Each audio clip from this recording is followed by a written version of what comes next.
First, I would suggest that the Jewish health and healing movement must take a hard look at the role of stigma in Jewish life.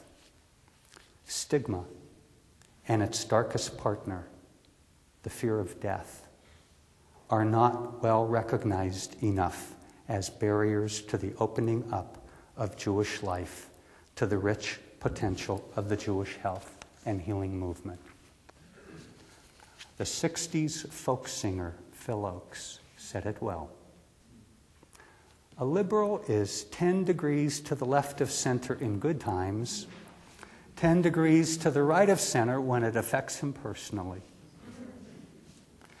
Liberal Jews, whom I am assuming are the primary audience of the Jewish health and healing movement at this stage, have exemplified the mordant truth of Oakes' observation.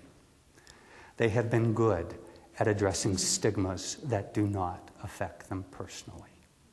The oppression of blacks in the early 1960s, or of Soviet Jews in the 1970s, to just cite two examples. But when it affects us personally, our track record is not so good. The Episcopal Church, for instance, far outshone the Reformed Jewish community in its aggressive, organized response to AIDS. For reasons I hope we discuss throughout this conference and beyond, liberal Jews have not yet learned to overcome the ways we hide the daily truth of illness and suffering and death in our congregations, instead of acknowledging through ritual, word, and deed that illness and death are normative parts of the human condition, and therefore of the Jewish condition. They are conditions that require the best of community and ritual and the making of meaning.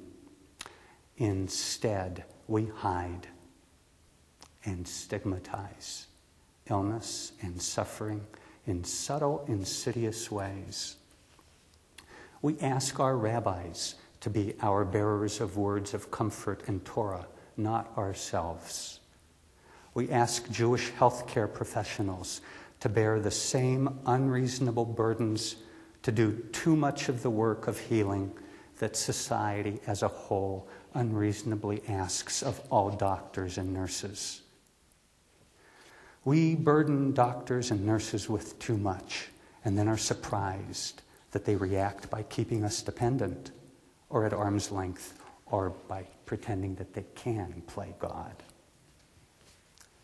The Jewish health and healing movement needs to find ways to relieve healthcare providers of such expectations so that they can better engage in the healing arts and skills that they do have. The Jewish health and healing movement needs to continue its project of refining what we mean by healing altogether and the role of community in doing it.